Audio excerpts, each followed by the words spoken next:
चलो स्टार्ट करने का।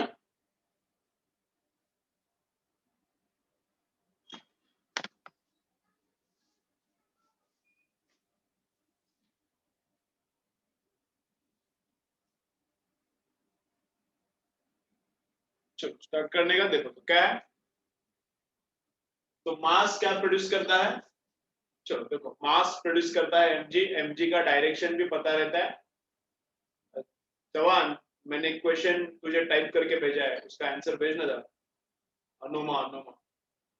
तो mass produces MG and direction of MG क्या रहता है, एग्जैक्टली डाउनवर्ड। तो डायरेक्शन भी पता है, मैग्नीट्यूड भी पता है उसका।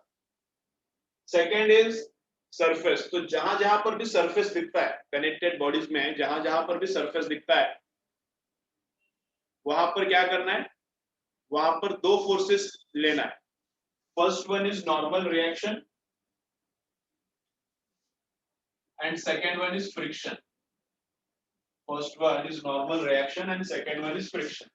अब नॉर्मल रिएक्शन का मैग्नीट्यूड कुछ पता नहीं रहता, कैलकुलेट करना पड़ता है। नॉर्मल रिएक्शन का मैग्नीट्यूड कुछ पता नहीं रहता,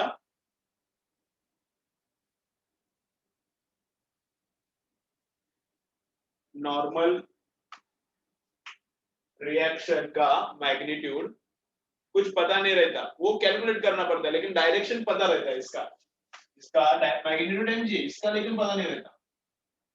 इसको हम लोग आर या फिर एन बोलते हैं। हाँ, लेकिन डायरेक्शन पता रहता है। क्या रहता है वो, परपेंडिकुलर टू सरफेस। डायरेक्शन क्या रहता है उसका, परपेंडिकुलर टू सरफेस। ठीक है, सरफेस को परपेंडिकुलर रहता है। ठीक है, सरफेस और एक फोर्स प्रोड्यूस करता है, frictional force. Surface another force that is frictional force. कितना रहता है वो, उसका मैग्नीट्यूड पता रहता है। उसका मैग्नीट्यूड रहता है म्यू इनटू आर। ये अभी इस चैप्टर में हम लोग नहीं देखेंगे, नेक्स्ट चैप्टर में देखेंगे। तो सरफेस और एक फोर्स प्रोड्यूस करता है फ्रिक्शन, तो वो कितना रहता है, म्यू इनटू आर। अब उसका डायरेक्शन वो भी पता रहता है। क्या रहता है वो, ऑपोजिट ऑफ मोशन और पॉसिबिलिटी ऑफ मोशन। ठीक है, फ्रिक्शन का मैग्नीट्यूड कितना रहता है, म्यू इनटू आर।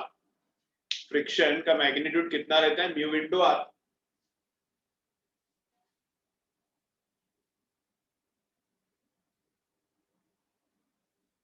उसका डायरेक्शन कैसा रहता है, ऑपोजिट ऑफ मोशन और opposite of possibility of motion. समझो ये पेन इधर, इसको मैं इधर पुश कर रहा हूं तो पेन उधर जा रहा है। पेन है, पेन को मैं उधर पुश कर रहा हूं तो पेन उधर जा रहा है। तो पेन उधर जा रहा है तो भी फ्रिक्शन इधर। और एक टेबल है, बड़ा टेबल है, बड़ा टेबल है, उसको मैंने फोर्स लगाया लेकिन टेबल तो जा नहीं रहा उधर, क्योंकि मेरा फोर्स इनसफिशिएंट है। तो मैंने तो फोर्स लगाया है टेबल पे, लेकिन टेबल उधर जा नहीं रहा। फिर भी क्या है, फिर भी फ्रिक्शन इधर काम करता है। मैंने 10 न्यूटन लगाया तो फ्रिक्शन भी इधर 10 न्यूटन लगाता है। क्यों, तो उधर पॉसिबिलिटी ऑफ मोशन है तो फ्रिक्शन उल्टा। टेबल का पॉसिबिलिटी ऑफ मोशन उधर है, नहीं जा रहा टेबल, टेबल नहीं जा रहा क्योंकि मेरा फोर्स सफिशिएंट नहीं है। लेकिन फ्रिक्शन उल्टा है, तो फ्रिक्शन किधर रहता है, ये बहुत इंपॉर्टेंट है। फ्रिक्शन कैसा रहता है, ऑपोजिट ऑफ मोशन। ये तो गाउटी है, ये तो तुम्हारे दिमाग में बैठता है, लेकिन ये समझ में नहीं आता कभी कभी। Opposite of possibility of motion, जिधर मूव होने का पॉसिबिलिटी है उसके ऑपोजिट रहता है फ्रिक्शन। ठीक है, तो मास हो गया, सरफेस हो गया। और मैकेनिक्स में फोर्स प्रोड्यूस करने वाला कौन है, मैकेनिक्स में और फोर्स प्रोड्यूस करने वाला कौन है, तो नेक्स्ट वन है स्ट्रिंग। मैकेनिक्स में और फोर्स प्रोड्यूस करने वाला कौन है, तो स्ट्रिंग है। तो स्ट्रिंग क्या प्रोड्यूस करता है, तो स्ट्रिंग प्रोड्यूसेस टेंशन। स्ट्रिंग क्या प्रोड्यूस करता है, स्ट्रिंग प्रोड्यूसेस टेंशन। स्ट्रिंग क्या प्रोड्यूस करता है, टेंशन। इसका मैग्नीट्यूड अननोन है, ये भी कैलकुलेट करना पड़ता है। नॉर्मल रिएक्शन का भी अननोन रहता है। एमजी का कैसा मास पता है तो एमजी करके निकाल सकते हैं मैग्नीट्यूड, इसका भी अननोन है। रिएक्शन पता है तो म्यू इनटू आर करके फ्रिक्शन का निकाल सकते हैं, लेकिन ये हम लोग नेक्स्ट चैप्टर में देखेंगे फ्रिक्शन में अलग से। स्ट्रिंग क्या प्रोड्यूस करता है, टेंशन। ठीक है, और टेंशन का डायरेक्शन कैसा रहता है?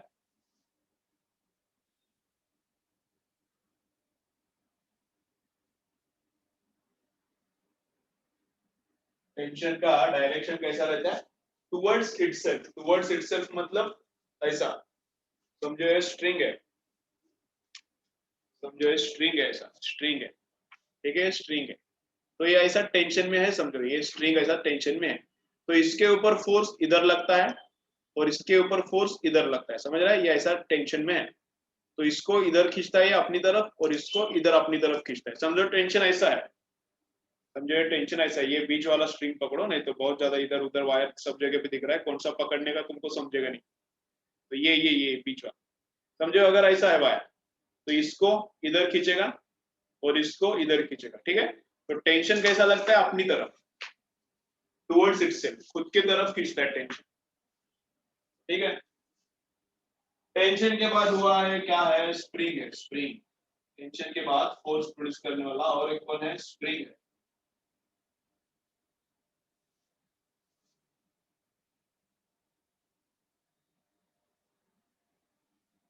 तो स्प्रिंग कितना फोर्स प्रोड्यूस करता है?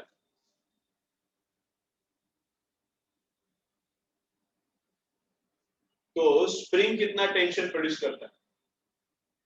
तो spring produces what? kx force. तो स्प्रिंग कितना फोर्स प्रोड्यूस करता है? तो kx प्रोड्यूस करता है। स्प्रिंग कितना फोर्स प्रोड्यूस करता है? kx फोर्स प्रोड्यूस करता है। k उसका स्प्रिंग कांस्टेंट, x कितना एक्सटेंशन हुआ, 1 सेंटीमीटर से लेंथ बढ़ा, 2 सेंटीमीटर से बढ़ा, 10 सेंटीमीटर से बढ़ा, कितना लेंथ बढ़ा या फिर कितना कम हो गया, कितना लेंथ एक्चुअली है या फिर कितना लेंथ फाइनली हो गया, कुछ मैटर नहीं करता, कितने से लेंथ इंक्रीज हो गया या फिर कितने से लेंथ कम हो गया, वो यहाँ पे लेने का change in length, force is equal to kx रहता है। स्प्रिंग क्या फोर्स प्रोड्यूस करता है? F is equal to kx। Spring का फोर्स कैसा है अब तुम लोगों को पता है, सिंपल है, स्ट्रेच किया तो इसको इधर खींचेगा, इसको इधर खींचेगा, स्प्रिंग को स्ट्रेच किया तो इसको इधर खींचेगा, इसको इधर, कॉम्प्रेस किया तो इसको इधर पुश करेगा, इसको इधर पुश करेगा। अब उसका डायरेक्शन में लिखता नहीं, एकदम ही सिंपल। फाइनल है सूडो फोर्स।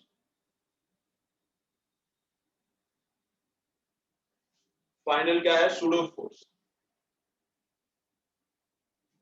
सूडो फोर्स का मैग्नीट्यूड कितना रहता है? इस पे थोड़ा और एक्सप्लेन करना पड़ेगा। मैग्नीट्यूड रहता है एम ए, इस पे और थोड़ा एक्सप्लेन करता हूँ ये मिटाने के बाद। सूडो फोर्स का मैग्नीट्यूड कितना है? एम ए है। उसका डायरेक्शन क्या है?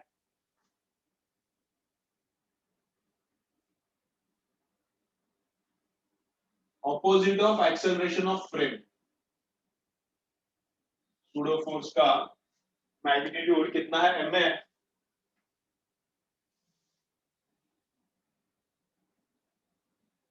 एंड डायरेक्शन कैसा है? Opposite of acceleration of frame. तो इसके बारे में थोड़ा और एक्सप्लेन करता हूं मैं, इसके बारे में थोड़ा और एक्सप्लेन करता हूं। तो ये लिख के ले लो, बहुत ज्यादा इंपॉर्टेंट है ये, इसका बस स्क्रीनशॉट मत लो, ये लिख के ले लो, बहुत ज्यादा इंपॉर्टेंट है, इसी ऑर्डर में याद रहना चाहिए। मोशन ऑफ कनेक्टेड बॉडीज अगर सॉल्व करना है तो ये इसी ऑर्डर में याद रहना चाहिए, ठीक है। चलो फटाफट लिख के ले लो, इतना फटाफट लिख के ले लो, इसके बाद फिर ये सूडो फोर्स देखेंगे।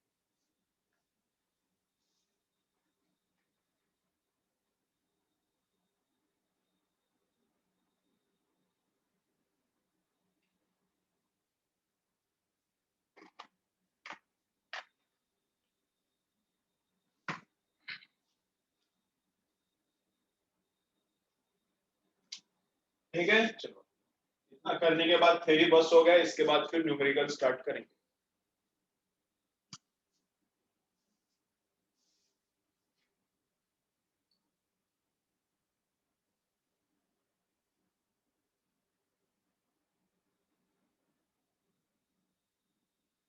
इसका यूज कनेक्टेड बॉडीज एक बार चालू हो गया तो और अच्छे से क्लियर हो जाएगा। ठीक है अनुमा, समझ में आ गया, ठीक है।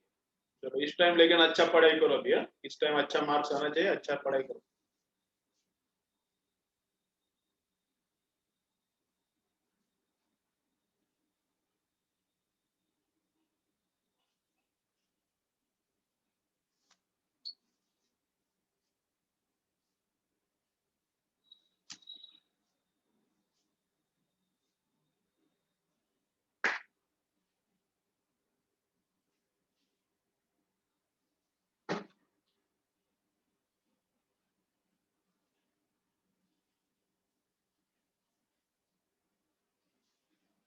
चलो हो गया। अब न्यूटन्स थर्ड लॉ, फ्रेम्स का टाइप्स एंड सूडो, ये रिलेटेड कंसेप्ट है, तो सूडो के लिए वो लेना पड़ेगा, फिर उसके बाद ये देखते हैं, ठीक है। चलो और एक बार मैं रिपीट करता हूँ, और एक बार मैं रिपीट करता हूँ। देखो क्या है, मास है, तो मास क्या प्रोड्यूस करता है, mg फोर्स। जहां पर भी मास है पहले वहां पे लेने का mg फोर्स, mg का डायरेक्शन क्या रहता है, डाउनवर्ड, mg का डायरेक्शन डाउनवर्ड रहता है। और एक क्लियर हो जाएगा एग्जांपल से। सरफेस है तो surface produces two forces, normal reaction and friction. Normal reaction is perpendicular to surface, friction v into r रहता है, एंड वो ऑपोजिट ऑफ मोशन है और opposite of possibility of motion रहता है। तीसरा, मैकेनिक्स में फोर्स प्रोड्यूस करने वाला है स्ट्रिंग, वो टेंशन रहता है and direction is towards it. Spring का फोर्स kx रहता है, और सूडो फोर्स को अभी देखेंगे क्या रहता है, कैसा रहता है। तो न्यूटन थर्ड लॉ क्या बोलता है, न्यूटन थर्ड लॉ क्या बोलता है,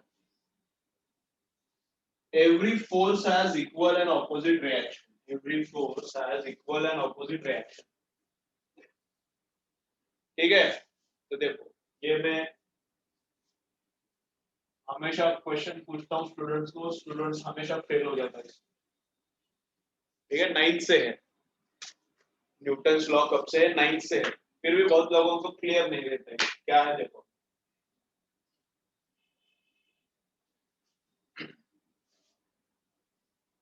ये ऑब्जेक्ट है, इस पे मैंने लगाया 10 न्यूटन। ठीक है, ये ऑब्जेक्ट है, इस पे मैंने लगाया 10 न्यूटन। ऑब्जेक्ट है, उस पे मैंने 10 न्यूटन लगाया, तो ऑब्जेक्ट चुप नहीं बैठता as per the third law. As per the third law, object also applies force in opposite direction. So this 10 Newton and this 10 Newton, they will cancel each other. दोनों का direction opposite है and magnitude is same. So these two forces will cancel each other and total force on object will become zero. अगर इस पे total force zero होता तो ये आगे कैसे जाएगा, लेकिन जाता है ना, जब मैं उसको पुश करता हूँ, फ्रिक्शन नहीं है एज्यूम करो, जब मैं उसको पुश करता हूँ तो वो आगे जाता है, जाता है आगे। लेकिन as per the Newton's law, जितना हमने लगाया उतना ऑब्जेक्ट भी उल्टा लगाता है, तो टोटल फोर्स जीरो हो जाएगा। तो टोटल फोर्स जीरो है तो ये आगे जाएगा कैसा, चलो इसका एक्सप्लेनेशन करो थोड़ा, इसका एक्सप्लेनेशन करो, समझेगा क्वेश्चन। फोर्स ही नहीं है इस पे, ये 10 और ये 10 कैंसिल होकर जीरो, फोर्स ही नहीं है तो आगे जाएगा क्यों, लेकिन जाता तो है, वो क्या है।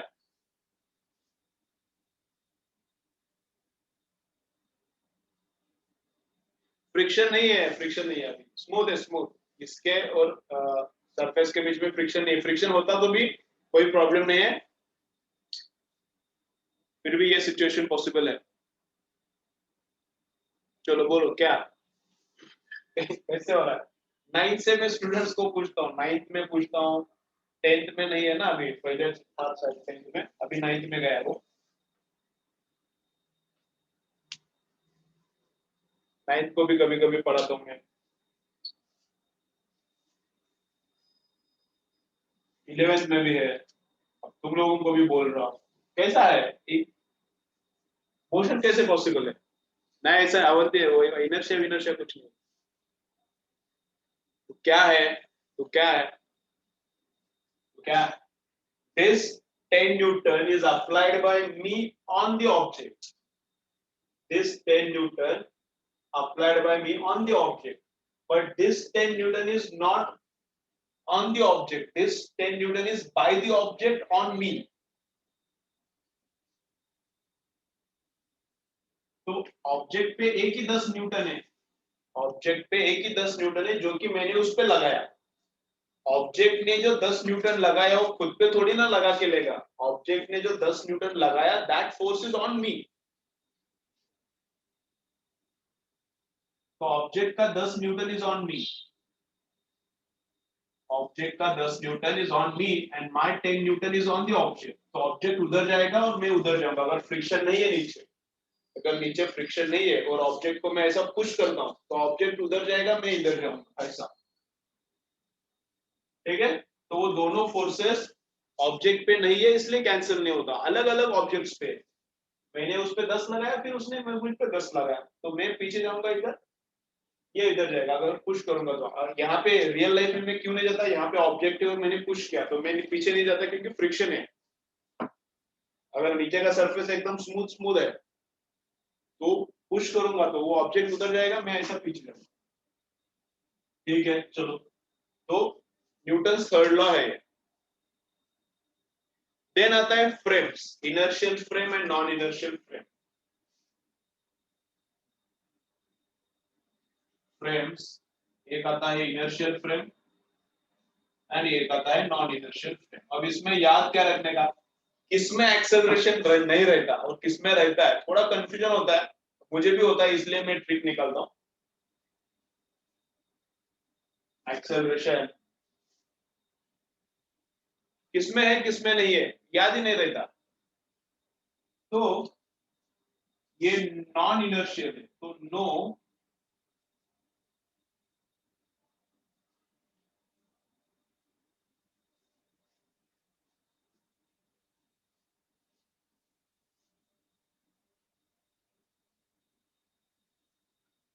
ठीक है। ये नॉन इनर्शियल है ना, नॉन, तो नॉन मतलब उसको नो पकड़ते हैं हम लोग, तो जहां पे नो है वहां पे यस है। ट्रिक बता रहा हूँ याद रखने के लिए, थोड़ा कभी कभी भूल जाता है किसमें है एक्सेलरेशन किसमें समझ में नहीं आता। तो जिसमें नो लिखा है उसमें एक्सेलरेशन यस है, यहाँ पे नो है वहां पे एक्सेलरेशन यस है, तो यहाँ पे एक्सेलरेशन रहता है, यहाँ पे एक्सेलरेशन नहीं रहता। This frame does not have acceleration, this frame is accelerated frame, ठीक है। हाँ ऐसा रखो, no means acceleration present, no मतलब एक्सेलरेशन यस उल्टा है, ठीक है। ओके, तो ये वाला फ्रेम क्या है, ये वाला फ्रेम क्या है, समझो बस है, बस है, कांस्टेंट वेलोसिटी से जा रहा है और बस में मैं बैठा हूँ और मैं आजू बाजू ऑब्जर्व कर रहा हूँ, बस है, बस कांस्टेंट वेलोसिटी जा रहा है, मैं बस के अंदर हूँ, तो I am in inertial frame, constant velocity is inertial frame. अभी मैं इधर क्लासरूम में खड़ा हूँ, क्लासरूम नहीं है ये बेडरूम है, अभी मैं यहाँ पे क्लासरूम में खड़ा हूँ,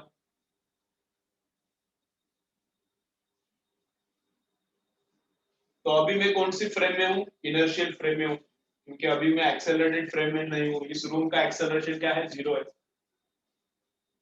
ठीक है। अभी मैं बाइक पे बैठा, अभी बाहर गया मैं बाइक पे बैठा, बाइक पे एक्सेलरेट किया, तो अभी बाइक का स्पीड बढ़ रहा है, एक्सेलरेशन है, एक्सेलरेशन है, तो अभी मैं कौन सी फ्रेम में हूँ, नॉन इनर्शियल फ्रेम में हूँ, ठीक है। तो एक्सेलरेशन है तो नॉन इनर्शियल फ्रेम, एक्सेलरेशन नहीं है तो इनर्शियल फ्रेम। कांस्टेंट वेलोसिटी वाला भी इनर्शियल रहता है, कांस्टेंट वेलोसिटी वाला ये नहीं रहता, कांस्टेंट वेलोसिटी है तो भी इनर्शियल। अगर स्पीड बढ़ रहा है या फिर कम हो रहा है, बाइक पे अभी बैठा और अभी स्पीड इंक्रीजिंग है, बाइक का स्पीड अभी मेंटेन है 40, एकदम बाइक का स्पीड मेंटेन है 40 पे रहा है बाइक, बाइक को मैंने ब्रेक अप्लाई किया, वेलोसिटी इज डिक्रीजिंग, ठीक है।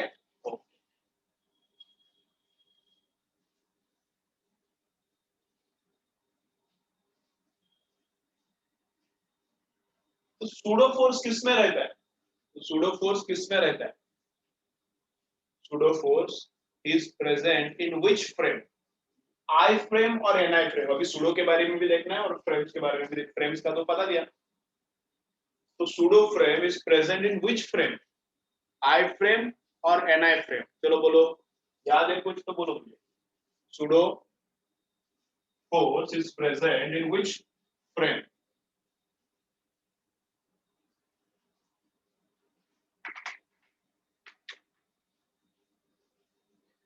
तो बहुत सी बार हम लोग गलत याद रखते हैं. चलो देखो, यहां पर भी एक लफड़ा है, जैसा इधर लफड़ा था. फोर्स अलग अलग ऑब्जेक्ट पे है इसलिए जीरो नहीं होता. यहाँ पर भी एक लफड़ा है, स्टूडेंट्स को के माइंड में भी रहता है, टीचर को भी पता नहीं रहता, इसलिए स्टूडेंट को भी पता नहीं रहता.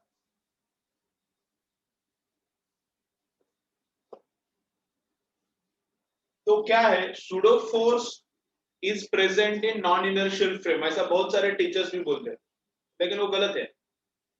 Pseudo force is not present in non-inertial frame. Pseudo force is observed by observer who is in non-inertial frame.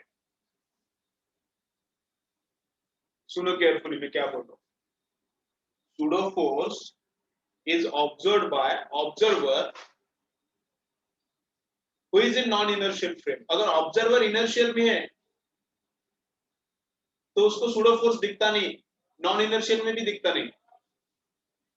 Observer, if he is in non-inertial frame, then he can observe pseudo force. If observer is in inertial frame, तो उसको pseudo force दिखता भी नहीं. Accelerated भी frame होने दो, फिर भी उसको सूडो फोर्स दिखता नहीं.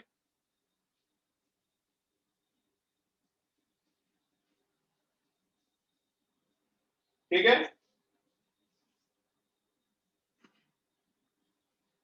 ये एक्सेलरेशन ऑब्जर्वर के विद रिस्पेक्ट टू नहीं है. अब उत्कर्षा बोल रही है कि एक्सेलरेशन किसके विद रिस्पेक्ट टू है, तो एक्सेलरेशन है अर्थ के विद रिस्पेक्ट टू है.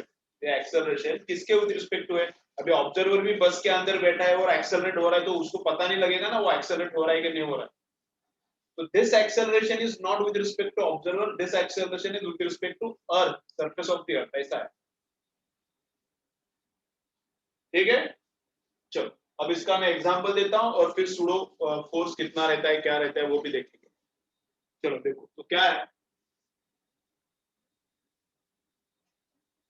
समझो सर्कुलर मोशन हम लोग लेंगे. सर्कुलर मोशन में ये ट्रिक लिख के ले लो रे, ये ट्रिक लिख के ले लो, काम का है थोड़ा. ये ट्रिक लिख के लो. एनआई में नो मतलब एक्सेलरेशन, यस यहाँ पे एक्सेलरेशन है. ये ट्रिक लिख के लो, काम का है. अब देखते वक्त क्या लगता है, अरे क्या फालतू ट्रिक है, ये तो याद ही रहता है ना मेरे को, ऐसा तुम लोगों को लगता है.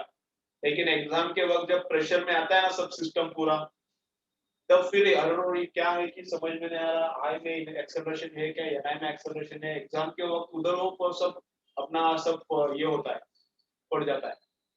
तो लिखो, ट्रिक काम का रहता है, ट्रिक काम का रहता है, लिखो.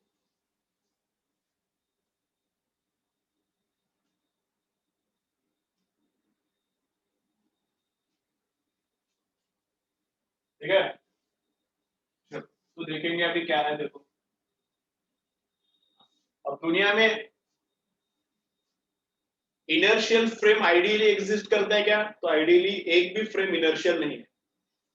इन the universe nothing is inertial, no frame is inertial frame. अभी मैं रूम में खड़ा हूं, मैं इनर्शियल फ्रेम में हूं, हम लोग ऐसा बोल रहे हैं, लेकिन ये भी एक्चुअली इनर्शियल है क्या, नहीं. ये अर्थ पे है, रूम किधर है, अर्थ पे है, अर्थ गोल घूम रहा है तो एक्सेलरेटेड है. Circular motion is accelerated motion. Earth गोल घूम रहा है तो मैं भी गोल घूम रहा हूं, तो मैक्स मुझे एक्सेलरेशन है, सबको एक्सेलरेशन है. लेकिन अगर अर्थ पे जो भी ऑब्जेक्ट्स है उनको हम लोग अगर ऑब्जर्व कर रहे हैं,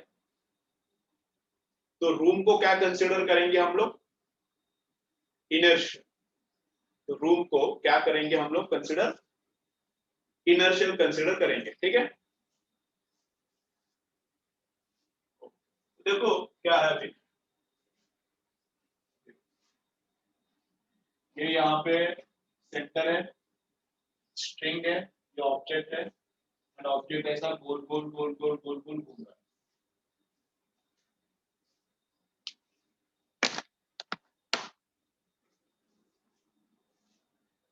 यहाँ पे सेंटर है, इधर ऑब्जेक्ट है और स्ट्रिंग तो ऑब्जेक्ट कनेक्टेड है, ऑब्जेक्ट ऐसा first first first first first ऐसा घूम रहा है, ठीक है। तो दो ऑब्जर्वर्स है। अब ये तो फ्रेम इनर्शियल है, सॉरी नॉन इनर्शियल है, ये ऑब्जेक्ट गोल घूम रहा है, मतलब सर्कुलर मोशन है, मतलब this motion has acceleration, velocity का direction is continuously changing, so this motion has acceleration, therefore यहाँ पे सुडो होना ही चाहिए, लेकिन नहीं रहता, ऐसा नहीं रहता, ऐसा नहीं रहता। वो सुडो दिखता है अगर ऑब्जर्वर नॉन इनर्शियल में है तो, if observer is in inertial उसको सुडो नहीं दिखता। तो देखो कैसा है, समझो अगर ऑब्जर्वर इधर है,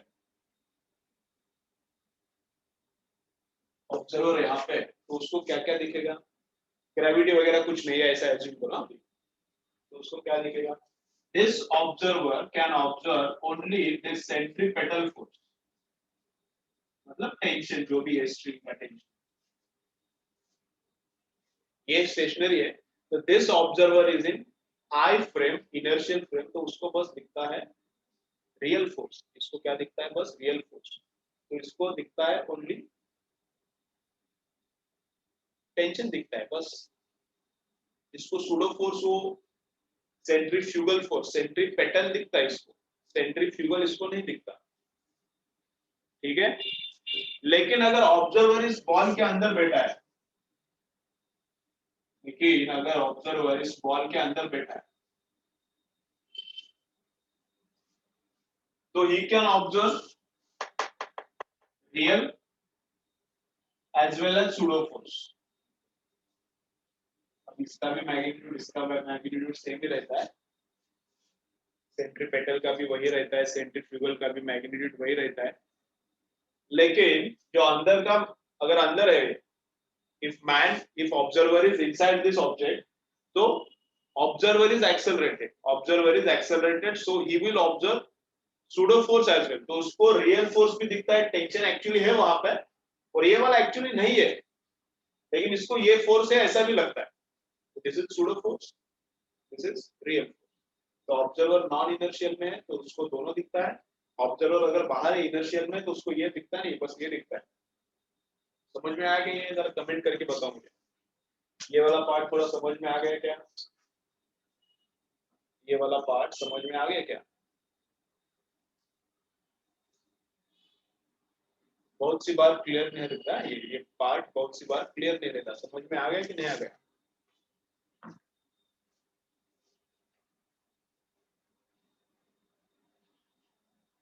ठीक है बोलता हूँ।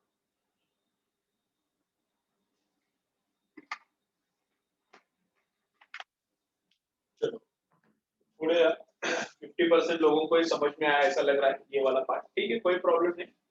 देखो मैं जितना बोलता हूँ उतना याद रखो, समझाए तो ठीक है, अच्छा है, नहीं समझे तो भी कोई प्रॉब्लम नहीं। तो क्या याद रखने का, observer, if observer is inside this ball then he will observe centripetal and centrifugal both, इसको A बोलेंगे, इसको इस ऑब्जर्वर को B बोलेंगे। तो A को क्या दिखेगा, A will observe centripetal मतलब टेंशन एंड सेंट्रीफ्यूगल बोथ, दोनों का मैग्नीट्यूड एक ही रहता है, mv स्क्वायर बाय r उतना है। तो A will observe centripetal as well as centrifugal, A को दोनों दिखेगा। बोर्ड का आवाज आया नहीं तो तुम लोगों को लगेगा सर ने कुछ किया है क्या, बोर्ड का आवाज आया। तो A will observe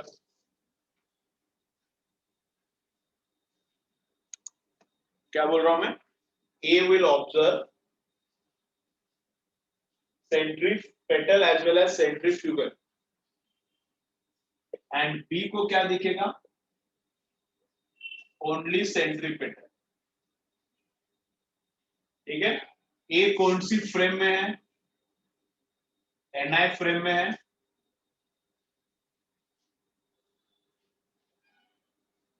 B कौन सी फ्रेम में है, इनर्शियल फ्रेम में है। तो इनर्शियल वाले को क्या दिखता है, ओनली रियल,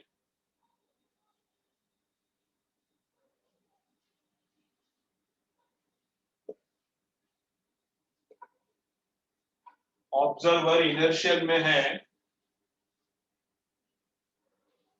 तो उसको ओनली रियल फोर्स दिखता है, सेंट्रीपेटल एक्चुअली रहता है वहां पे रियल फोर्स से, सेंट्रीफ्यूगल एक्चुअली रहता ही नहीं, ये फोर्स एक्चुअली रहता ही नहीं, बस इसको फील होता है, ये फोर्स यहाँ पे रहता ही नहीं, बस इसको फील होता है, वो एक्चुअली प्रेजेंट नहीं है। ए को क्या दिखता है, नॉन इनर्शियल में है, तो उसको सेंट्रीपेटल भी दिखता है एंड सेंट्रीफ्यूगल भी दिखता है।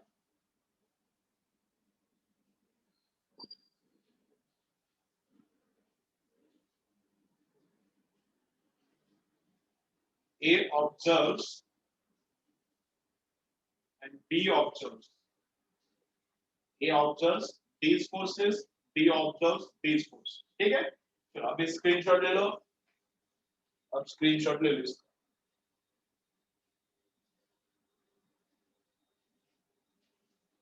और एक एग्जांपल देता हूं, थोड़ा और क्लियर हो जाएगा और उसमें से ये भी क्लियर हो जाएगा।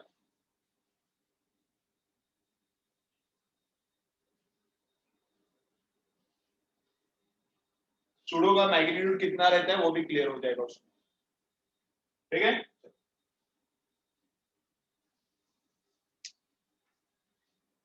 अब इसका एक्सेलरेशन कितना रहता है, क्या करेंगे, थोड़ा ब्रेक लेंगे, ब्रेक के बाद और क्लियर करेंगे, ठीक है। थोड़ा ब्रेक लेंगे, ब्रेक के बाद एक क्लियर करेंगे, थोड़ा दिमाग ठंडा करो, तो और एक ब्रेक के बाद थोड़ा और क्लियर करता हूँ, ठीक है। तो 7 मिनट्स के बाद आ जाओ, इतना 7 मिनट्स का ब्रेक ले लो, उसके बाद और थोड़ा मैं क्लियर करता हूँ, फिर न्यूमेरिकल्स करेंगे, अभी इसके बाद कोई कंसेप्ट नहीं नया, ओनली न्यूमेरिकल्स करेंगे, ठीक है। तो इतना ही पार्ट अभी अंडरस्टैंड करना है, बाकी सब लाइट लाइट है उसके बाद, ठीक है। इसका एक स्क्रीनशॉट मार के रखो, ठीक है, ब्रेक के बाद आ जाओ।